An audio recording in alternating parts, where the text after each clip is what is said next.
दर्शक बंधु धन पाई आपण माने चिंता करुछंती कि धन कमेबारे अनेक उपाय अछि किंतु समस्ते चाहती एक सहज और सत् उपाय किपरि धन उपार्जन करिवे।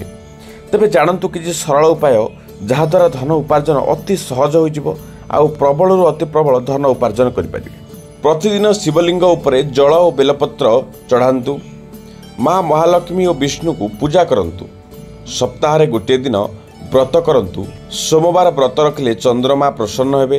मंगलवार बजरंगबालींगर, बुधवार श्री गणेश, गुरुवार दिन विष्णु, शुक्रवार माँ लक्ष्मी, शनिवार शनि और रविवार व्रत रखिले सूर्य देवता प्रसन्न होई धन सुख सौभाग्य प्रदान करिथांती। तेबे धन उपार्जन करिवार अन्य एक मध्य बाट अछि, ताहा होछि अनामिका आंगुली सुना चांदी किंबा तंबार रिंग पिंधंतु। संध्यारे मंदिर रे दीप जलांतु। पूर्णिमा रे चंद्र को पूजा करंतु। कनकधारा स्तोत्र पाठ करंतु। अन्य कहार अमंगल चिंता करंतु नहीं। तेबे एही सब यदि कार्य करंती ताले आपन को धन्य हेबारे केही रखि परिबे नहीं।